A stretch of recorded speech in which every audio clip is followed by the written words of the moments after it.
ಎಷ್ಟು ಜನ ನೀವು ದೇವರ ವಾಕ್ಯವನ್ನು ಕೇಳುವುದಕ್ಕೆ ಸಿದ್ಧವಾಗಿದ್ದೀರಿ? Praise the Lord. ಯಾಕಂದ್ರೆ ಆತನ ವಾಕ್ಯವು ಸಜೀವವಾದದ್ದು, ಕಾರ್ಯ ಸಾಧಿಸುವಂಥದ್ದು, ಇಬ್ಬಾರಿಕತೆಗಿಂತಲೂ ಹಲವಾದದಿಂದಾಗಿ ಇಬ್ರಿಯನ ಪತ್ರಿಕೆಯಲ್ಲಿ ನಾವು ನೋಡುವ ಪ್ರಕಾರ ಅದೇ ರೀತಿಯಾಗಿ ದೇವರ ವಾಕ್ಯ ನಿಜವಾಗಿಯೂ ಅದು ಸಜೀವವಾದದಾಗಿದೆ. ಯಾಕಂದ್ರೆ ಯೋಹಾನ 1:1 ನಾವು ನೋಡ್ತೇವೆ, ಆದಿಯಲ್ಲಿ ವಾಕ್ಯವಿತ್ತು, ಆ ವಾಕ್ಯ ದೇವರ ಬಳಿಯಲ್ಲಿತ್ತು, ಆ ವಾಕ್ಯವೇ ದೇವರಾಗಿತ್ತು ಎಂಬುದಾಗಿ ನಾವು ನೋಡ್ತೇವೆ. ಆಮೇಲೆ ಮುಂದೆ ನಾವು ನೋಡ್ತೇವೆ, ಆ ವಾಕ್ಯವೆಂಬ ಆತನು ನರವತಾರ ಎತ್ತಿ ನಮ್ಮ ಮಧ್ಯದಲ್ಲಿ ವಾಸಿಸಿದನು ಎಂಬುದಾಗಿ ನಾವು ವಾಕ್ಯದಲ್ಲಿ ನೋಡುವ ಪ್ರಕಾರ ನಿಜವಾಗಿಯೂ ಕೂಡ ದೇವರು ನಮ್ಮ ಮಧ್ಯದಲ್ಲಿ ವಾಸ ಮಾಡಿದನು. ಯಾವಾಗ ನೀವು ವಾಕ್ಯವನ್ನು ತಿಳಿದುಕೊಳ್ಳುತ್ತೀರೋ ನಿಮ್ಮ ಜೀವಿತದಲ್ಲಿರುವ ಅನೇಕ ವಿಷಯಗಳಲ್ಲಿ ಕುರಿತು, ನಿಮ್ಮ ಜೀವಿತದಲ್ಲಿ ಪ್ರಶ್ನಾರ್ಥಕವಾಗಿ ಉಳಿದಿರುವ ಅನೇಕ ವಿಷಯಗಳ ಕುರಿತು ನೀವು ಚೆನ್ನಾಗಿ ಗ್ರಹಿಸಿಕೊಳ್ತೀರಿ. ಯಾಕೆಂದ್ರೆ ವಾಕ್ಯದಲ್ಲಿ ಸ್ಪಷ್ಟವಾಗಿ ಬರೆಯಲ್ಪಟ್ಟಿದೆ, ನೀವು ಸತ್ಯವನ್ನು ತಿಳಿದುಕೊಳ್ಳುವಿರಿ, ಆಗ ಸತ್ಯವು ನಿಮ್ಮನ್ನು ಬಿಡುಗಡೆ ಮಾಡ್ತದೆ ಎಂಬುದಾಗಿ ನಾವು ವಾಕ್ಯದಲ್ಲಿ ನೋಡ್ತೀವಿ. ಸೊ ಹಾಗಾಗಿ ಕೇಳುವಂತವರುಗಳು ನೀವು ಗಮನ ಕೊಟ್ಟು ವಾಕ್ಯವನ್ನು ಕೇಳಿ. ಯಾಕಂದ್ರೆ ಇದು ದೇವರು ಮಾತನಾಡುವಂತ ಸಮಯ. ನಾನು ನಂತರ ನಿಶ್ಚಯವಾಗಿ ಈ ವಾಕ್ಯದ ಮುಖಾಂತರ ದೇವರ ಮಟ್ಟಿಗೆ ಮಾತನಾಡ್ತಾರೆ. ದೇವರು ನಿಮ್ಮನ್ನ ಬಲಪಡಿಸಿ ನಡೆಸ್ತಿರುವುದಾಗಿ ನಾನು ನಿಶ್ಚಿತವಾಗಿ, ನಾನು ಖಂಡಿತವಾಗಿ ನಂಬ್ತೇನೆ. ಯಾಕಂದ್ರೆ ನಮ್ಮ ದೇವರು ಒಳ್ಳೆಯವನಾಗಿದ್ದಾನೆ, ಆತನ ಯಾವಾಗ ಒಳ್ಳೆಯದನ್ನು ಮಾಡ್ತೀವಿ. ನಾವೆಲ್ಲರೂ ವಾಕ್ಯಕ್ಕೆ ಹೋಗುವ. ನಮ್ಮ ಸತ್ಯ ವೇದವನ್ನು ತೆಗೆದುಕೊಳ್ಳುವ ಕೀರ್ತನೆಗಳು ದಾವೀದನು ಬರೆದ ಕೀರ್ತನೆ 37ನೇ ಅಧ್ಯಾಯ 5ನೇ ವಚನವನ್ನು ನಾವು ಓದಿಕೊಳ್ಳುವ ಪ್ರಿಯರೇ. ದಾವೀದನು ಬರೆದ ಕೀರ್ತನೆ 37ನೇ ಅಧ್ಯಾಯ 5ನೇ ವಚನದಲ್ಲಿ ನಾವು ನೋಡುವ, ನಿನ್ನ ಭೂ ಯಾತ್ರೆ ಚಿಂತೆಯನ್ನು ಯೆಹೋವನಿಗೆ ವಹಿಸಿಬಿಟ್ಟು ಭರವಸೆದಿಂದಿರು, ಆತನೇ ಅದನ್ನು ಸಾಗಿಸುವನು ಎಂಬುದಾಗಿ. Praise the Lord. ಇಲ್ಲಿ ನಾವು ವಾಕ್ಯದಲ್ಲಿ ನೋಡ್ತೇವೆ ಪ್ರಿಯರೇ, ನಿನ್ನ ಭೂ ಯಾತ್ರೆ ಚಿಂತೆಯನ್ನ ಯೆಹೋವನಿಗೆ ವಹಿಸಿಬಿಡು. ಅಂದರೆ ನಿನ್ನ ಭೂ ಯಾತ್ರೆ ಚಿಂತೆಯನ್ನ ದೇವರಿಗೆ ವಹಿಸಿಬಿಡು, ಆತನನ್ನ ನೀನು ನಂಬು, ಮತ್ತೆ ನೀನು ಭರವಸೆದಿಂದಿರು, ಆತನು ನಿನಗಾಗಿ ಅದನ್ನ ಸಾಗಿಸುವನು ಎಂಬುದಾಗಿ ನಾವು ವಾಕ್ಯದಲ್ಲಿ ನೋಡ್ತಿರ್ತೇವೆ. ದೇವರ ನಾಮಕ್ಕೆ ಸ್ತೋತ್ರವಾಗಿರ್ತೇವೆ. ನಾವು ವಾಕ್ಯದಲ್ಲಿ ನೋಡಿದ ಪ್ರಕಾರ ನಿನ್ನ ಭೂ ಯಾತ್ರೆ ಚಿಂತೆಗಳೆಲ್ಲ ದೇವರ ಮೇಲೆ ವಹಿಸಿಬಿಡು. ನಾವು ನೋಡುವಾಗ ಯಾವುದೇ ಮನುಷ್ಯನನ್ನ ಕೇಳಬೇಡಿ, ಯಾರ ಕೇಳಬೇಡಿ, ನೀವ್ ಯಾಕೋ ತುಂಬಾ ಚಿಂತೆಯಲ್ಲಿದ್ದೀರಾ ಅಂತ ನೀವು ಕೇಳಬೇಡಿ. ಒಂದು ಡೈಲಾಗ್ ಹೇಳ್ತಾರೆ, ಯಾರು ತಾನೇ ಚಿಂತೆ ಇಲ್ಲ ಹೇಳಿ ಎಂಬುದಾಗಿ ಹೇಳ್ತಾರೆ. ಆದ್ರೆ ನಿಜವಾಗಿ ನಾನು ಹೇಳ್ತೀನಿ, ದೇವರನ್ನು ಅರಿತ ವ್ಯಕ್ತಿ, ದೇವರನ್ನು ನಂಬಿದಂತ ವ್ಯಕ್ತಿ, ವಾಕ್ಯದ ಜ್ಞಾನವುಳ್ಳಂತ ವ್ಯಕ್ತಿ ಚಿಂತೆ ನಿಶ್ಚಿಂತನಾಗಿ ಆತನ ಆರಾಮಾಗಿರ್ತಾನೆ. ಯಾಕಂದ್ರೆ ಆತನಿಗೆ ಚೆನ್ನಾಗಿ ಗೊತ್ತಿದೆ, ಯಾಕೆಂದರೆ ದೇವರು ನನ್ನ ಸಂಗಡ ಇದ್ದಾನೆ. Praise the Lord. ಅದಕ್ಕಿಂತ ನಾವು ಯಾವಾಗಲೂ ಕೂಡ ಚೆನ್ನಾಗಿ ವಾಕ್ಯವನ್ನು ಗ್ರಹಿಸಿಕೊಳ್ಬೇಕು. ಇದು ವಾಕ್ಯದಲ್ಲಿ ಸ್ಪಷ್ಟವಾಗಿ ಬರೆಯಲ್ಪಟ್ಟಿದೆ, ನಿನ್ನ ಭೂ ಯಾತ್ರೆ ಚಿಂತೆಯನ್ನ ಯೆಹೋವನಿಗೆ ವಹಿಸಿಬಿಡು. ಅದರ ಅರ್ಥ ಏನಂದ್ರೆ, ನಿನ್ನ ಚಿಂತೆಗಳು, ನಿಮ್ಮ ಹೋರಾಟಗಳು, ಕಷ್ಟಗಳು, ಕಣ್ಣೀರುಗಳು ದೇವರು ನೋಡಿಲ್ಲ ಅಂತಲ್ಲ, ಆತನಿಗೆ ಎಲ್ಲವೂ ಚೆನ್ನಾಗಿ ಗೊತ್ತಿದೆ. ಆದ್ರೆ ನೀನು ದೇವರಿಗೆ ಸ್ಥಳವನ್ನು ಕೊಡಬೇಕು. ನಿನ್ನ ಜೀವಿತದಲ್ಲಿ ದೇವರಿಗೆ ಮೊದಲನೇ ಆದ್ಯತೆಯನ್ನು ಕೊಡಬೇಕು. ನೀನ್ ಯಾವಾಗ ದೇವರಿಗೆ ನಿನ್ನ ಫಸ್ಟ್ ಪ್ಲೇಸ್, ನಿನ್ನ ಫಸ್ಟ್ ಪ್ರಯಾರಿಟಿಯಾಗಿ ದೇವರನ್ನ ನೀನು ಯಾವಾಗ ನಿನ್ನ ಜೀವಿತದಲ್ಲಿ ನೀನು ಆ ರೀತಿಯಾಗಿ ದೇವರಿಗೆ ನೀನು ಸ್ಥಳ ಮಾಡಿ ಕೊಡ್ತೀವಿ, ಯಾವಾಗ ನಿನ್ನ ಜೀವಿತ ಸುಗಮವಾಗಿರ್ತದೆ. ಯಾಕಂದ್ರೆ ಆತನು, ನೀವು ಆತನಿಗೆ ನಿಮ್ಮ ಜೀವಿತದಲ್ಲಿ ಸ್ಥಳ ಕೊಡದೆ ಹೋದ್ರೆ ಆತನು ನಿಮ್ಮ ಜೀವಿತದಲ್ಲಿ ಏನು ಮಾಡಲು ಕೂಡ ಸಾಧ್ಯವಿಲ್ಲ. ಎಷ್ಟೋ ಸರಿ ನಾವು ಅಂದ್ಕೊಳ್ಳೋದು, ಎಷ್ಟೋ ಜನರಿಗೆ ಈ ಒಂದು ಡೌಟ್ ಇರುತ್ತೆ, ನಾನು ಪ್ರೇಯರ್ ಮಾಡ್ತೀನಿ, ನಾನು ವಾಕ್ಯ ಓದ್ತೀನಿ, ನಾನೆಲ್ಲ ಸರಿಯಾಗಿದ್ದೀನಿ, ಆದ್ರೂ ಕೂಡ ಯಾಕೆ ನನ್ನ ಜೀವನ ಹೀಗಿದೆ ಎಂಬುದಾಗಿ ಎಷ್ಟೋ ಜನಕ್ಕೆ ಒಂದು ಕ್ವಶನ್ ಇರುತ್ತೆ. ಆ ಕ್ವಶನ್ಗೆ ಏನ್ ಆನ್ಸರ್ ಅಂದ್ರೆ, ನೀವು ದೇವರ ಮೊದಲನೇ ಆದ್ಯತೆಯಾಗಿ ನಿಮ್ಮ ಜೀವಿತದಲ್ಲಿ ಇಟ್ಟಿದ್ದೀರಾ, ಅದು ಬಹಳ ಪ್ರಾಮುಖ್ಯವಾದದ್ದು. ಯಾಕಂದ್ರೆ ಈ ಲೋಕದಲ್ಲಿ ಚಿಂತೆ, ಕಷ್ಟ, ಕಣ್ಣೀರು ಎಲ್ರಿಗೂ ಇದ್ರು ಕೂಡ ದೇವರನ್ನು ನಂಬಿದ ಮಕ್ಕಳಿಗೆ ಒಂದು ನಿರೀಕ್ಷೆ ಇದೆ. ನಿರೀಕ್ಷೆ ಏನಂದ್ರೆ, ನಮ್ಮ ಕರ್ತನು ನಮ್ಮ ಜೊತೆಯಲ್ಲಿ ಇದ್ದಾನೆ. ಯಾವಾಗ ಈ ಒಂದು ಕಾನ್ಶಿಯಸ್ನೆಸ್, ಈ ಒಂದು ಮೈಂಡ್ ಸೆಟ್ ನಿಮಗೆ ಬರುತ್ತೆ, ದೇವರು ನಮ್ಮ ಜೊತೆ ಇದ್ದಾನೆ ಅನ್ನೋದು, ನಾವು ನಿಮಗೆ ಚಿಂತೆ ಅನ್ನೋದೇ ಇರುವುದಿಲ್ಲ. ನೋಡಿ, ವಾಕ್ಯದಲ್ಲಿ ಸ್ಪಷ್ಟವಾಗಿ ಬರೆಯಲ್ಪಟ್ಟಿದೆ. ದಾವೀದನು ಬರೀತಾನೆ, ನಿನ್ನ ಭೂ ಯಾತ್ರೆ ಚಿಂತೆಯನ್ನ ಕರ್ತನ ಮೇಲೆ ವಹಿಸಿದ. ಅದರ ಅರ್ಥ ಏನಂದ್ರೆ, ಚಿಂತೆಗಳನ್ನೆಲ್ಲ ನೀನು ನಿನ್ನ ಮೇಲೆ ಹಾಕೊಂಡು, ವಾಕ್ಯದಲ್ಲಿ ಇನ್ನೊಂದು ಹೇಳಿರ್ತದೆ, ಚಿಂತೆ ಮಾಡಿ ಮಾಡಿ ಮಾಡಿ ನೀನು ಒಂದು ಮೊಳ ಬೆಳೆಯುವುದನ್ನು ಕೂಡ ಆಗುವುದಿಲ್ಲ, ಒಂದು ಮೊಳ ನಿನಗೆ ಇಟ್ಟನ್ನು ಆಗುವುದಿಲ್ಲ. ಹಾಗಾಗಿ ನೀನು ಚಿಂತೆ ಮಾಡುವುದನ್ನು ಬಿಟ್ಟು ದೇವರನ್ನ ದೃಷ್ಟಿಸಿ ನೋಡು, ಆಗ ದೇವರು ನಿನಗೆ ಸಹಾಯ ಮಾಡ್ತಾನೆ.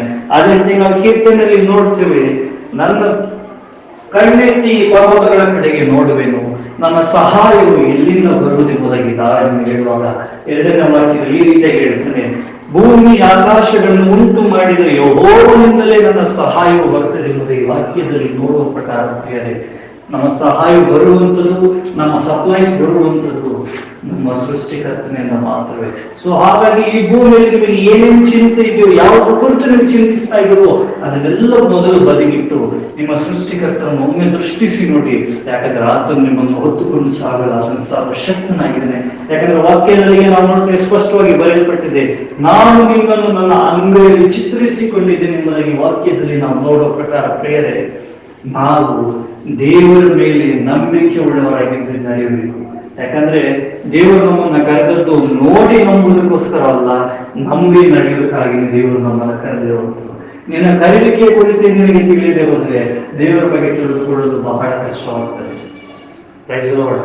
ಯಾಕಂದ್ರೆ ನಿನ್ನ ದೇವರು ಯಾರೆಂಬುದನ್ನ ನೀನು ಅರಿತುಕೊಳ್ಳುವಾಗ ಈ ಚಿಂತೆ, ಕಷ್ಟಗಳು, ಕಣ್ಣೀರನ್ನ ನೀನು ಅದನ್ನ ನೋಡುವುದಿಲ್ಲ. ಯಾಕಂದ್ರೆ ನಿನಗೆ ಅವಾಗ ಒಂದು ಕ್ಲಾರಿಟಿ ಇರ್ತದೆ, ಇದೆಲ್ಲ ಇದ್ರೂ ಕೂಡ ದೇವರು ನನ್ನ ಜೊತೆ ಇದ್ದಾನೆ, ಅದೇ ನನಗೆ ದೊಡ್ಡ ಪಾಲು. Praise the Lord. ಯಾಕಂದ್ರೆ ಯಾವಾಗ ದೇವರು ನಿನ್ನ ಜೊತೆ ಇದ್ದನೋ, ಯಾವಾಗ ನಿನ್ನ ಜೀವಿತದಲ್ಲಿ ದೇವರು ನಾವಿಕನಾಗಿದ್ದನೋ, ಆಗ ಆತನು ನೀನು ಸೇರಬೇಕಾದ ಮಾರ್ಗಕ್ಕೆ ಆತನು ನಿನ್ನನ್ನ ಸುರಕ್ಷಿತವಾಗಿ ಸೇರಿಸುವ ಜವಾಬ್ದಾರಿ ದೇವರದಾಗಿರ್ತದೆ. ಈ ಲೋಕದಲ್ಲಿ ಎಲ್ಲರಿಗೂ ಚಿಂತೆ ಇರುತ್ತೆ ಅಂತ ಹೇಳ್ತಾರೆ, ಇರಬಹುದೇನೋ, ಚಿಂತಿಸಬಹುದೇನೋ. ಅದು ಏನು ಪ್ರಯೋಜನ? ಚಿಂತೆ ಮಾಡಿ ಮಾಡಿ ಮಾಡಿ ಚಿಂತೆ ಮಾಡೋದ್ರಿಂದ ಏನಾಗುತ್ತೆ?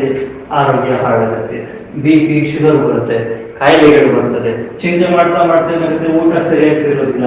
ಅತಿಯಾಗಿ ಚಿಂತೆ ಮಾಡೋದ್ರಿಂದ ನಿದ್ದೆ ಕೂಡ ಸರಿಯಾಗಿ ಬರೋದಿಲ್ಲ. ನಿದ್ದೆ ಸರಿಯಾಗಿ ಬರದೇ ಇರೋದ್ರಿಂದ ಡೈಜೆಷನ್ ಪ್ರಾಬ್ಲಮ್ ಆಗುತ್ತೆ. ಆ ಡೈಜೆಷನ್ ಪ್ರಾಬ್ಲಮ್ ಏನಾಗುತ್ತೆ? ಆಸಿಡಿಟಿಗಳಾಗುತ್ತೆ, BP, ಶುಗರ್, ಇಲ್ಲದಿರೋ ಕಾಯಿಲೆಗಳನ್ನ ಚಿಂತೆ ಮಾಡಿ ಮಾಡಿನೇ ಮನುಷ್ಯ ತಗೊಳ್ತಿರೋದು. ನೀವು ನೋಡಿದ್ರೆ ಸರ್ವೆ ಪ್ರಕಾರ ಹೇಳುತ್ತೆ, ಸೈನ್ಸ್ ನಲ್ಲಿ ನೀವು ನೋಡಿದ್ರೆ ಸರ್ವೆ ಪ್ರಕಾರ ಹೇಳುತ್ತೆ, 90% ಕಾಯಿಲೆಗಳು ಮನುಷ್ಯರು ಚಿಂತೆ ಮಾಡಿ ಮಾಡಿನೇ ಬರ್ಸ್ಕೊಡ್ತಾ ಇದ್ದಾರೆ. ಹಾಗಾದ್ರೆ ಯಾವುದನ್ನ ಕುರಿತು ನೀವು ಯೋಚನೆ ಮಾಡ್ತಾ ಇದ್ದೀರಿ? ಹಾಗಾದ್ರೆ ಯಾವುದನ್ನ ಕುರಿತು ನೀವು ಯಾವುದರ ಕಡೆಗೆ ನೀವು ಗಮನವನ್ನು ಕೊಡ್ತಾ ಇದ್ದೀರಿ?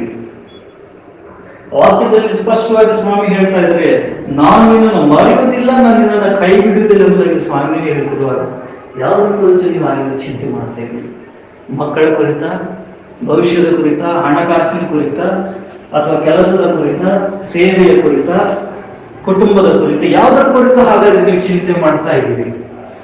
ನಿಮ್ಮ ಎಲ್ಲ ಚಿಂತೆಯನ್ನ ತೆಗೆದುಕೊಂಡೋಗಿ ದೇವರ ಪಾದದ ಮುಂದೆ ಹಾಕಿ ಆತನು ನಿಮ್ಮನ್ನು ಹೊತ್ತುಕೊಂಡು ಸಾಗಿ ನಡೆಸುವ ಆತನು ಶಕ್ತನಾಗಿದ್ದಾನೆ. ಯಾಕೆಂದ್ರೆ ನಿಮಗೆ ಬೇಕಾಗಿರುವಂತಹ ಸೊಲ್ಯೂಷನ್ ಕ್ರಿಸ್ತನಲ್ಲಿ ಮಾತ್ರವಲ್ಲದೆ ಬೇರೆ ಯಾವ ಮನುಷ್ಯನಲ್ಲಿ ಹುಡುಕಿದ್ರು ಕೂಡ ನಿಮಗೆ ಬೇಕಾದ ಸೊಲ್ಯೂಷನ್ ಸಿಗುವುದಿಲ್ಲ. ಯಾಕೆಂದ್ರೆ ವಾಕ್ಯದಲ್ಲಿ ನಾವು ನೋಡ್ತೀವಿ, ಯೋಹಾನ ಬರೆದ ಸುವಾರ್ತೆ 14ನೇ ಅಧ್ಯಾಯದಲ್ಲಿ, ನಾನೇ ಮಾರ್ಗವು ಜೀವವು ಸತ್ಯವಾಗಿದೆ ಎಂಬುದಾಗಿ ವಾಕ್ಯದಲ್ಲಿ ನಾವು ನೋಡ್ತಿದ್ದೇವೆ. ಯೇಸು ಕ್ರಿಸ್ತನೇ ನಿಮ್ಮ ಜೀವಿತಕ್ಕೆ ಮಾರ್ಗವಾಗಿದ್ದಾನೆ, ಆತನೇ ನಿಮ್ಮ ಜೀವಿತಕ್ಕೆ ಸತ್ಯವಾಗಿದ್ದಾನೆ, ಆತನೇ ನಿಮ್ಮ ಜೀವಿತಕ್ಕೆ ಜೀವವಾಗಿದ್ದಾನೆ. ನೀವು ಆಡ್ತಿರುವ ಉಸಿರು, ನೀವು ಜೀವಿಸ್ತಾ ಇರುವ ಜೀವನ, ನೀವು ಮಾಡ್ತಿರುವಂತ ಕೆಲಸ ಕಾರ್ಯಗಳು, ಪ್ರತಿಯೊಂದು ಕೂಡ, ಇವನ್ ನೀವು ಹಾಕಿಕೊಳ್ತಿರುವಂತ ಬಟ್ಟೆ, ನೀವು ತಿನ್ನುತ್ತಿರುವಂತ ಆಹಾರ ಎಲ್ಲವೂ ಕೂಡ ನಿಮ್ಮಿಂದ ಬಂದದೆಂಬುದಾಗಿ ಯಾವತ್ತೂ ಕೂಡ ಅಂದುಕೊಳ್ಳಬೇಡಿ. ಅದು ನಿಮ್ಮನ್ನು ಸೃಷ್ಟಿ ಮಾಡಿದ ದೇವರಿಂದಲೇ ನಿಮಗೆ ಅನುಗ್ರಹಿಸಲ್ಪಟ್ಟಿದೆ. ಯಾಕಂದ್ರೆ ನಾವು ನೋಡ್ತೇವೆ, ಎಲ್ಲ ಒಳ್ಳೆಯ ಕಾರಣಗಳು ಬರುವುದು ಮೇಲಿಂದಲೇ ಎಂಬುದಾಗಿ ಯಾಕೋಬನ ಪತ್ರಿಕೆಯಲ್ಲಿ ನಾವು ನೋಡ್ತೇವೆ. ಹೌದು, ನಮ್ಮ ಜೀವಿತದಲ್ಲಿ ಇಲ್ಲಿಯವರೆಗೂ ನಾವು ಏನೆಲ್ಲ ನಮ್ಮ ಜೀವಿತದಲ್ಲಿ ನಾವು ನೋಡಿದ್ದೇವೆ, ಒಂದು ಹಂತದಲ್ಲಿ ನಾವು ಬಂದು ನಿಂತಿದ್ದೇವೆ ಎಂಬುದಾಗಿ ಹೇಳೋದಾದ್ರೆ ಅದು ನಮ್ಮ ಶ್ರಮೆಯಿಂದಾಗಲಿ, ನಮ್ಮ ಟ್ಯಾಲೆಂಟ್ ಇಂದಾಗಲಿ, ನಮ್ಮ ಜ್ಞಾನದಿಂದಾಗಲಿ, ನಮ್ಮ ಎಜುಕೇಶನ್ ಇಂದಾಗಲಿ ಅಲ್ಲವೇ ಅಲ್ಲ, ದೇವರಿಂದ ಮಾತ್ರ. ಯಾಕಂದ್ರೆ ಆತನು ನಿಮಗೆ ಅನುಗ್ರಹಿಸದೆ ಹೋಗಿದ್ರೆ ಯಾರು ಕೂಡ ಈ ಮಟ್ಟಕ್ಕೆ ಬರಲಿಕ್ಕೆ ಸಾಧ್ಯವೇ ಇಲ್ಲ. ಸೊ ಹಾಗಾಗಿ ನೀವು ನಿಮ್ಮ ಜೀವನದಲ್ಲಿ ಒಂದು ಮಟ್ಟಕ್ಕೆ, ಒಂದು ಲೆವೆಲ್ಗೆ ಬಂದಾಗ ನಾನೇ ನನ್ನದೆಂಬ ಒಂದು ಅಹಂಕಾರವನ್ನು ಬಿಟ್ಟು ಬಿಡಬೇಕು. ಯಾಕಂದ್ರೆ ನೀವು ಯಾವಾಗ ಅಹಂಕಾರಿಗಳಾಗ್ತೀರೋ ನೀವು ದೇವರಿಂದ ದೂರವಾಗ್ತೀರಿ. ಮತ್ತೆ ವಾಕ್ಯದಲ್ಲಿ ಸ್ಪಷ್ಟವಾಗಿ ಬರೆಯಲ್ಪಟ್ಟಿದೆ, ಗರ್ವಿಷ್ಠರು ಯೆಹೋವನನ್ನು ಎದುರಿಸಲು ಎಂಬುದಾಗಿ ವಾಕ್ಯದಲ್ಲಿ ನೋಡಲ್ಪಡ್ತಾರೆ. ವಾಕ್ಯದಲ್ಲಿನೇ ಬರೆಯಲ್ಪಟ್ಟಿದೆ. ನಾವು ದೃಷ್ಟಿಸಬೇಕಾಗಿರೋದು ದೇವರನ್ನು. ನಿನ್ನ ಚಿಂತೆ ಏನೇ ಇದ್ರು ಯಾವ್ದ್ರ ಕುರಿತು ನನಗೆ ಗೊತ್ತಿಲ್ಲ, ನೀನು ಯಾವ್ದ್ರ ಬಗ್ಗೆ ಚಿಂತೆ ಮಾಡ್ತೀರಿ ಎಂಬುದಾಗಿ. ಆದ್ರೆ ನನ್ನ ದೇವರಿಗೆ ನಿನ್ನ ಚಿಂತೆ, ಯೋಜನೆಗಳು ಪ್ರತಿಯೊಂದು ಕೂಡ ನನ್ನ ದೇವರಿಗೆ ಚೆನ್ನಾಗಿ ಗೊತ್ತಿದೆ. ಇವತ್ತು ದೇವರಿಗೆ ಹೇಳ್ತಿರುವ ಶುಭ ಸಮಾಚಾರ ಏನಂದ್ರೆ, ನಿನ್ನ ಚಿಂತೆಯನ್ನೆಲ್ಲ ಆತನಿಗೆ ವಹಿಸಿ ಬಿಡು, ಆತನ ಕೈಯಲ್ಲಿ ಕೊಟ್ಟು ಬಿಡು, ಆತನು ನಿನ್ನನ್ನು ಹೊತ್ತುಕೊಂಡು ಸಾಗಿ ನಡೆಸ್ತಾನೆ. ನೋಡಿ, ಸಾಧಾರಣವಾಗಿ ನೀವು ಇಲ್ಲಿ ತಂದೆ ತಾಯಿಗಳು ನೀವು ಇದ್ದೀರಿ, ಮದುವೆ ಆದವರು ಮಕ್ಕಳಿದ್ದವರು ನೀವು ಇದ್ದೀರಿ. ನಿಮ್ಮ ಮಕ್ಕಳು ಚಿಕ್ಕವರಾಗಿರುವಾಗ ಅವ್ರಿಗೆ ಯಾವ ಚಿಂತೆ ಇರುವುದಿಲ್ಲ. ಎಲ್ಲಿವರೆಗೂ ತಂದೆ ತಾಯಿ ಜೀವಂತವಾಗಿರ್ತಾರೆ ಅಲ್ಲಿವರೆಗೂ ಮಕ್ಕಳಿಗೆ ಯಾವ ಚಿಂತೆ ಇರುವುದಿಲ್ಲ. ಯಾಕೆ ಗೊತ್ತಾ? ಹೇಗಾದ್ರೂ ಮಾಡಿ ನನ್ನ ತಂದೆ ನನ್ನ ತಾಯಿ ನಡೆಸ್ತಾರೆ ಎಂಬುದಾಗಿ. ಅದರಲ್ಲಿ ತಂದೆ ಜೀವಂತವಾಗಿರುವವರೆಗೂ ಮಕ್ಕಳಿಗೆ ಚಿಂತೆ ಅನ್ನೋದೇ ಇರುವುದಿಲ್ಲ. ಅದರಲ್ಲಿ ಎಷ್ಟು ವಯಸ್ಸಾಗಿದ್ರು ಪರವಾಗಿಲ್ಲ.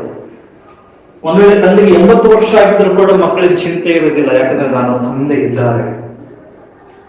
ಈ ಲೋಕದಲ್ಲಿರುವ ತಂದೆಗೇನೇ ನೀವು ಇಷ್ಟೊಂದು ನಂಬಿ, ನೀವು ಇಷ್ಟೊಂದು ನಿಮ್ಮ ವಿಶ್ವಾಸವನ್ನು ತೋರಿಸುವುದಾದ್ರೆ, ಪರಲೋಕದಲ್ಲಿರುವ ನಿಮ್ಮ ತಂದೆ ಹಾಗಾದ್ರೆ ಎಷ್ಟು ಒಳ್ಳೆಯದನ್ನು ಅರ್ಥ ಮಾಡಲು ಶಕ್ತನಾಗಿದ್ದಾನೆ. ವಾಕ್ಯದಲ್ಲಿ ನಾವು ನೋಡ್ತೀವಿ, ಸ್ವಾಮಿ ಸ್ವತಃ ಹೇಳ್ತಾರೆ, ನಿಮ್ಮ ಮಕ್ಕಳು ಮೀನನ್ನ ಕೇಳಿದ್ರೆ ಹಾವನ್ನ ಕೊಡ್ತೀರಾ, ಹಾಲನ್ನ ಕೇಳಿದ್ರೆ ನೀರನ್ನ ಕೊಡ್ತೀರಾ, ರೊಟ್ಟಿಯನ್ನ ಕೇಳಿದ್ರೆ ಕಲ್ಲನ್ನ ಕೊಡ್ತಾರೆ ಎಂಬುದಾಗಿ ವಾಕ್ಯದಲ್ಲಿ ನಾವು ನೋಡ್ತೇವೆ. ಇನ್ನೊಂದು ಕಡೆ ಸ್ವಾಮಿ ಹೇಳ್ತಾರೆ, ಅದೇ ನಾವು ಕಂಟಿನ್ಯೂ ಮುಂದುವರೆದ ಭಾಗದಲ್ಲಿ ನಾವು ನೋಡ್ತೇವೆ, ಕೆಟ್ಟವರಾದ ನೀವುಗಳೇ ನಿಮ್ಮ ಮಕ್ಕಳಿಗೆ ಒಳ್ಳೆಯದನ್ನು ಕೊಡುವುದಾದ್ರೆ ಪರಲೋಕದಲ್ಲಿರುವ ನಿಮ್ಮ ತಂದೆ ಆದರೆ ಎಷ್ಟು ಒಳ್ಳೆಯದನ್ನು ಮಾಡುವಂತ ಶಕ್ತನಾಗಿ. ನಿಜವಾಗಿಯೂ ಪ್ರಿಯರೇ, ಒಬ್ಬ ತಂದೆಗೆ ಯಾವಾಗ ಕೂಡ ಏನು ಚಿಂತೆ ಇರ್ತದೆ, ಆತನಲ್ಲಿ ಯಾವಾಗ ಕೂಡ ಯಾವ ಬಗ್ಗೆ ಯೋಚನೆ ಮಾಡ್ತಾನಂದ್ರೆ, ಹೇಗೆ ನನ್ನ ಮಕ್ಕಳ ಭವಿಷ್ಯ ನಾನು ರೂಪಿಸಬಹುದು, ಹೇಗೆ ನನ್ನ ಕುಟುಂಬ ನಾನು ಸಾಕಬಹುದು, ಅವರ ಅಗತ್ಯಗಳನ್ನು ನಾನು ಹೇಗೆ ಸಂಧಿಸಬಹುದು ಎಂಬುದಾಗಿನೇ ಅವನ ಇಡೀ ಜೀವಮಾನವೆಲ್ಲ ತನ್ನನ್ನು ಮರೆತು ಬಿಟ್ಟು ತನ್ನ ಕುಟುಂಬ, ಮಕ್ಕಳು, ಹೆಂಡತಿ ಮಕ್ಕಳು ಎಂಬುದಾಗಿನೇ ಜೀವನ ಕಳೀತಾ ಇರ್ತಾನೆ. ಆದ್ರೆ ಯಾರು ಕೂಡ ಗೊತ್ತಾಗಲ್ಲ. ಯಾಕಂದ್ರೆ ಒಂದು ಕಾಮನ್ ಡಿಫರೆನ್ಸ್ ಏನಂದ್ರೆ, ತಾಯಿ ಎಲ್ಲವನ್ನು ತೋರ್ಪಡಿಸಿಕೊಳ್ತಾಳೆ, ಆದ್ರೆ ತಂದೆ ಯಾವುದನ್ನು ತೋರ್ಪಡಿಸಿಕೊಳ್ಳದೆ ಎಲ್ಲವನ್ನು ತನ್ನಲ್ಲಿಯೇ ಇಟ್ಟುಕೊಂಡು ತನ್ನ ಮಕ್ಕಳನ್ನ, ತನ್ನ ಕುಟುಂಬವನ್ನು ಪೋಷಣೆ ಮಾಡ್ತಾ ಇರ್ತಾನೆ. ಅದರಲ್ಲಿಯೂ ಆ ತಂದೆ ಒಬ್ಬ ಸೇವಕನಾಗಿದ್ರೆ, ಸೇವೆ ಮಾಡುವಂತ ವ್ಯಕ್ತಿಯಾಗಿದ್ರೆ ಇನ್ನೂ ಡಬಲ್ ಕಷ್ಟ. ಯಾಕಂದ್ರೆ ಸಭೆಯನ್ನು ನೋಡ್ಕೊಳ್ಬೇಕು, ಸೇವೆಯನ್ನು ನೋಡ್ಕೊಳ್ಬೇಕು, ಕುಟುಂಬವನ್ನು ಸುಧಾರಿಸಬೇಕು. ಆ ಮನುಷ್ಯನ ಮೇಲೆ ಎಷ್ಟೇ ಹೊರ ಇದ್ರು ಕೂಡ ಸಂತೋಷವಾಗಿ ನಡೆಸ್ತಾನೆ. ಯಾಕೆ ಗೊತ್ತಾ?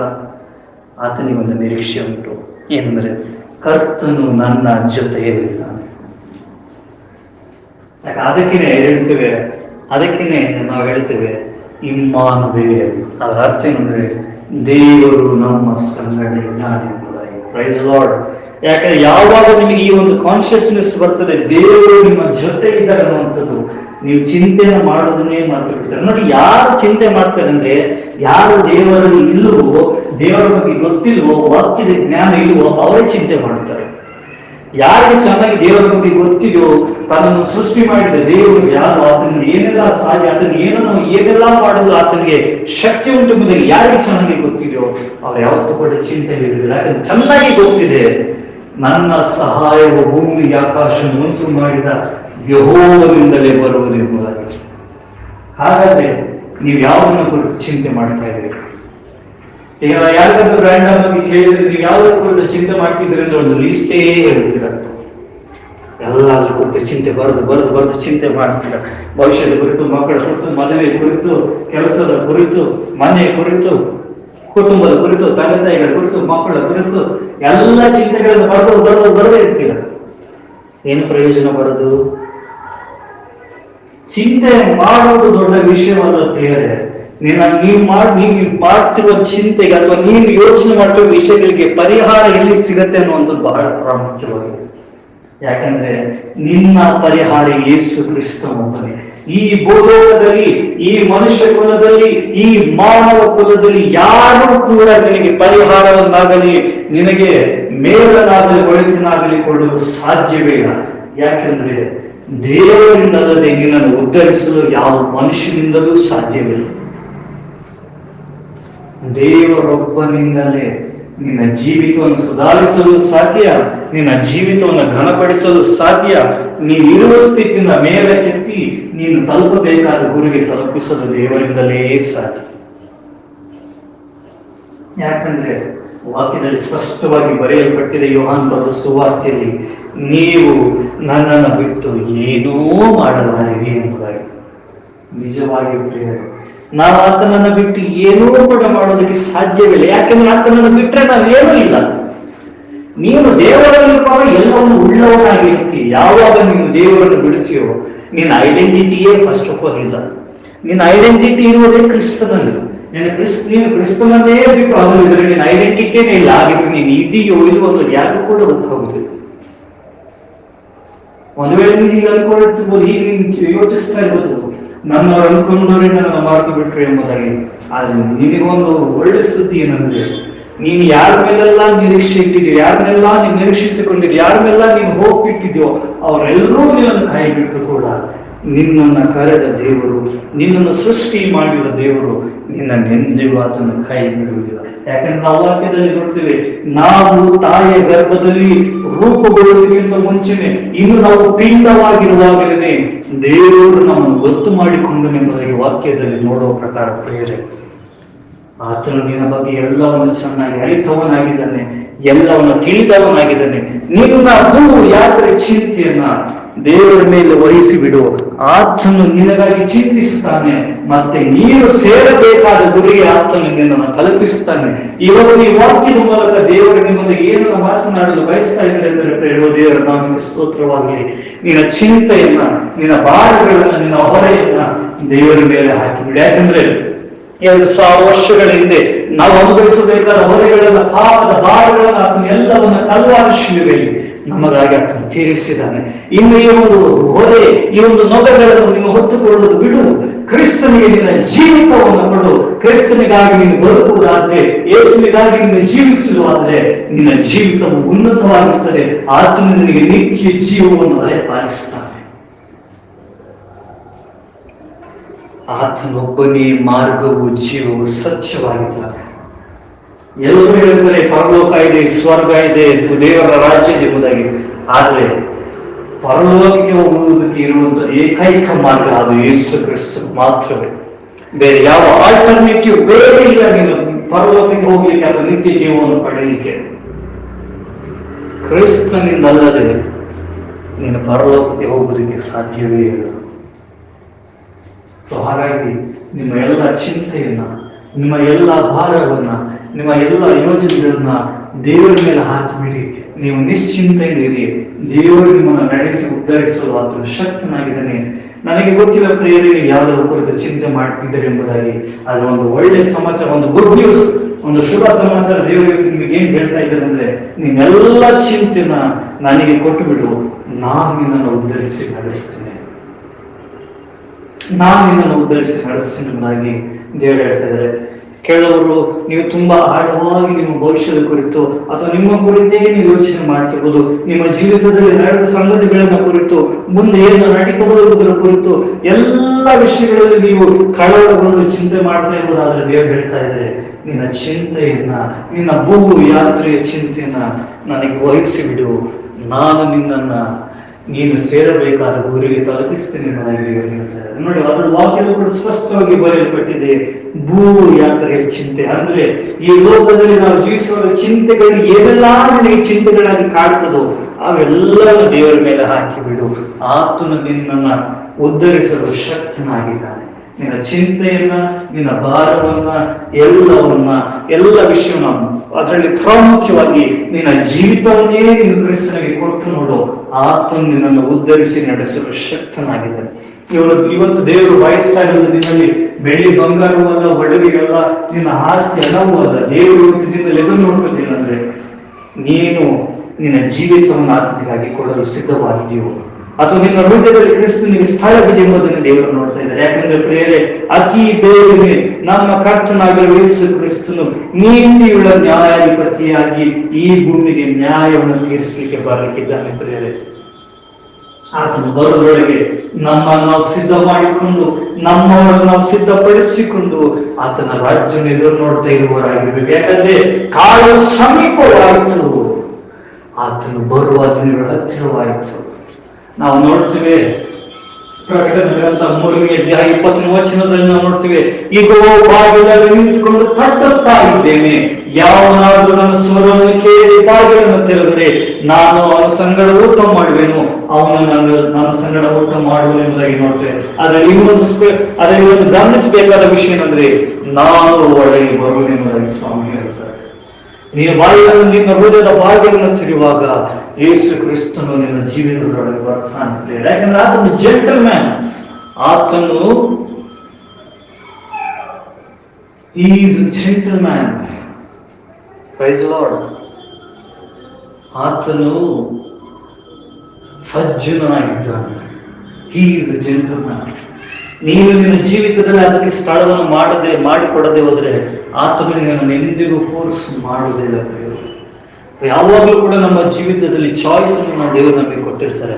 ನೀನು ಯಾವುದನ್ನು ಆರಿಸಿಕೊಳ್ತೀರ ಅದರ ಪ್ರಕಾರ ನಿನ್ನ ಜೀವಿತದ ಎಲ್ಲವೂ ನಡೀತಾ ಹೋಗ್ತದೆ. ಇವತ್ತು ದೇವರು ಹೇಳ್ತಾ ಇದ್ದಾರೆ, ಇವತ್ತು ನೀನು ನನ್ನನ್ನು ಆರಿಸಿಕೊಳ್ಳುವುದಾದ್ರೆ ನೀನು ಸೇರಬೇಕಾದ ಗುರಿಗೆ ನಾನು ತಲುಪಿಸ್ತೇನೆ. ಆದ್ರೆ ಇನ್ನೊಂದು ಇಂಟ್ರೆಸ್ಟಿಂಗ್ ವಿಷಯ ಏನಂದ್ರೆ, ನೀನು ದೇವರನ್ನು ಆರಿಸ್ಕೊಳ್ಳಿಲ್ಲ, ಅದು ದೇವರು ನಿನ್ನನ್ನು ಹುಟ್ಟುವುದಕ್ಕಿಂತ ಮುಂಚೆನೆ ಆರಿಸ್ಕೊಂಡಿದ್ದಾರೆ. ಆತನು ತನ್ನ ಕಾರ್ಯವನ್ನು ಮಾಡಿದ್ದಾನೆ, ನಿನ್ನ ಮೇಲೆ ಇಟ್ಟಿರೋ ಪ್ರೀತಿಯನ್ನು ಆತನು ಸಾರ್ಥಕಪಡಿಸಿದ್ದಾನೆ. ಈಗ ನಿನ್ನ ಸಮಯ, ನೀನೇನು ಮಾಡಬೇಕು ಎಂಬುದನ್ನು ನೀನು ಈ ದಿನ ನೀನು ತೆಗೆದುಕೊಳ್ಳುವಂತ ನಿರ್ಧಾರದ ಪ್ರಕಾರ ನಿನ್ನ ಜೀವಿತವನ್ನು ನಿರ್ಧರಿಸಲ್ಪಡ್ತದೆ. ನಿನ್ನ ಜೀವನದ ಓಟ ಇವತ್ತಿನಿಂದ ಶುರುವಾಗ್ತಿರುತ್ತೇವೆ. ಈ ವಾಕ್ಯವನ್ನು ಕೇಳುವ ಪ್ರತಿಯೊಬ್ಬರು ನೀವು ಈ ದಿನ ಒಂದು ತೀರ್ಮಾನ ತೆಗೆದುಕೊಳ್ಳಿ. ನಾನು ಸತ್ತರು ಬದುಕಿದರು ಕ್ರಿಸ್ತನಿಗಾಗಿ ಎಂಬ ಒಂದು ದೃಢ ನಿರ್ಧಾರವನ್ನು ನೀವು ತೆಗೆದುಕೊಳ್ಳುವುದಾದ್ರೆ ನಿಮ್ಮ ಜೀವಿತದಲ್ಲಿರುವಂತೆಲ್ಲ ಚಿಂತೆ, ಕಷ್ಟಗಳು, ಹೋರಾಟಗಳು, ಕಣ್ಣೀರುಗಳು, ಎಲ್ಲ ವಿಷಯಗಳನ್ನ ಆತನು ತನ್ನ ಹತೋಟಿಗೆ ತೆಗೆದುಕೊಂಡು ನಡೆಸಿ ಆತನು ನಿಮ್ಮನ್ನು ಉದ್ಧರಿಸಿ ನಡೆಸಲು ಶಕ್ತನಾಗಿದೆ. ಈ ವಾಕ್ಯವನ್ನು ಕೇಳ್ತಿರುವ ನೀವು ಪ್ರತಿಯೊಬ್ಬರು ಇದು ನಿಮಗೊಂದು ಶುಭ ಸಂದೇಶ. ದೇವರು ನಿಮ್ಮನ್ನು ಇನ್ನೂ ಕೂಡ ಪ್ರೀತಿ ಮಾಡ್ತಾ ಇದ್ದಾನೆ. ಹೌದು ಪ್ರಿಯರೇ, ನಿಮ್ಮನ್ನೇ ಆತನ ಪ್ರೀತಿ ಮಾಡ್ತಾ ಇದ್ದಾನೆ. ನೀವು ಪಾಪಿಗಳಾಗಿದ್ರು ಕೂಡ, ಗೊತ್ತಿದ್ದು ತಪ್ಪುಗಳನ್ನು ಮಾಡಿದ್ರು ಕೂಡ, ನೀವು ಬೇಡವಾದ ವಿಷಯಗಳಲ್ಲಿ ಮನಸ್ಸಿಟ್ಟರು ಕೂಡ ದೇವರು ಹೇಳ್ತಾ ಇದ್ದಾರೆ, ನನಗೆ ನೀನೇ ಬೇಕೆಂಬ. ನೀವು ದೇವರನ್ನೇ ಬೇಡ ಎಂದು ತಿರಸ್ಕರಿಸಲು ಕೂಡ ದೇವರು ಹೇಳ್ತಾ ಇದ್ದಾರೆ, ನನಗೆ ನೀನೇ ಬೇಕು. ಯಾಕಂದ್ರೆ ನಾನು ನಿನ್ನನ್ನು ಪ್ರೀತಿಸ್ತಾ ಇದ್ದೀನಿ. ನಾನು ನಿನ್ನನ್ನು ಪ್ರೀತಿಸಿರುವುದು ಶಾಶ್ವತವಾದ ಪ್ರೇಮದಿಂದಲೇ ಎಂಬುದಾಗಿ ವಾಕ್ಯದಲ್ಲಿ ನೋಡುವ ಪ್ರಕಾರ ಆತನ ಪ್ರೀತಿಯನ್ನು ನಿರೂಪಿಸಲು, ಆತನ ಪ್ರೀತಿಯನ್ನು ಸಾಬೀತುಪಡಿಸಲು ನಮಗಾಗಿ ಆತನ ಕಲ್ವಾರಿ ಶಿಲುಬೆಯಲ್ಲಿ ಬಲಿಯಾದರೆ, ಆ ಪ್ರೀತಿಗೆ ಬದಲಾಗಿ ಈ ಲೋಕದಲ್ಲಿ ಯಾವ ಪ್ರೀತಿ ಸರಿ ಸಮಾನವಾಗಿ ಇರುವುದೇ ಇಲ್ಲ, ಇರಲಿಕ್ಕೆ ಸಾಧ್ಯವೂ ಇಲ್ಲ. ಎಲ್ಲ ಪ್ರೀತಿಯು ಸೋಲ್ತದೆ, ಎಲ್ಲ ಪ್ರೀತಿ ಬಿದ್ದು ಹೋಗ್ತದೆ. ಆದರೆ ಯೇಸು ಕ್ರಿಸ್ತನ ಪ್ರೀತಿ ಎಂದಿಗೂ ಮಾರ್ಪಡದಿರುವಂತ ಪ್ರೀತಿ. ಯಾಕೆಂದ್ರೆ ಆತನು ನೆನ್ನೆ ಇದ್ದಾಗೆ ಈ ಹೊತ್ತೆಂದಿಗೂ ಏಕ ರೀತಿಗೆ ಇರುವ ದೇವರಾಗಿದ್ದಾನೆ. ಆತನು ಎಂದೆಂದಿಗೂ ಮಾರ್ಪಡದ ದೇವರಾಗಿರುವುದರಿಂದ ನಿನ್ನನ್ನು ಆತನೆಂದಿಗೂ ಕೈ ಬಿಡುವುದಿಲ್ಲ, ನಿನ್ನನ್ನೆಂದಿಗೂ ಆತನು ತೊರೆಯುವುದಿಲ್ಲ. ಈ ವಾಕ್ಯವನ್ನು ಕೇಳುತ್ತಿರುವ ಪ್ರಿಯ ದೇವ ಜನರೇ, ನೀವು ಇವತ್ತು ನಿಮ್ಮ ಜೀವಿತವನ್ನು ಕ್ರಿಸ್ತನಿಗಾಗಿ ನೀವು ಅರ್ಪಿಸಿಕೊಳ್ಳುವುದಾದ್ರೆ ಆತನು ನಿಮ್ಮ ಜೀವಿತದಲ್ಲಿ ಬಂದು ನಿಮ್ಮ ಜೀವಿತಕ್ಕೆ ಆತನ ನಾಯಕನಾಗಿ, ಯಜಮಾನನಾಗಿ ಇದ್ದು ನೀವು ಸೇರಬೇಕಾದ ಗುರಿಗೆ ಆತನು ನಿಮ್ಮನ್ನು ತಲುಪಿಸಿ ನಿತ್ಯ ರಾಜ್ಯದಲ್ಲಿ ಆತನು ನಿಮ್ಮನ್ನು ಸೇರಿಸುವವನಾಗಿದ್ದಾನೆ. ಇವತ್ತು ನೀವು ಒಂದು ತೀರ್ಮಾನ ತೆಗೆದುಕೊಳ್ಳಿರಿ. ದೇವರು ಇವತ್ತು ನಿಮ್ಮ ಜೀವಿತದಲ್ಲಿ ಕಾರ್ಯ ಮಾಡಲು ಬಯಸ್ತಾ ಇದ್ದಾನೆ. ದೇವರು ತಾನು ನಿಮ್ಮೆಲ್ಲರನ್ನು ಆಶೀರ್ವದಿಸಲಿ. ನಾನು ನಂಬ್ತೇನೆ, ವಾಕ್ಯ ನಿಮಗೆ ಆಶೀರ್ವಾದಕರವಾಗಿ ಎಂಬುದಾಗಿ ನಾನು ನಂಬ್ತೇನೆ. ದೇವರು ನಿಮ್ಮೊಂದಿಗೆ ಮಾತನಾಡಿದ ಎಂಬುದಾಗಿ ನಾನು ನಂಬ್ತೇನೆ. ದೇವರು ತಾನೇ ನಿಮ್ಮನ್ನು ಆಶೀರ್ವದಿಸಲಿ. God bless you. ಆಮೆನ್.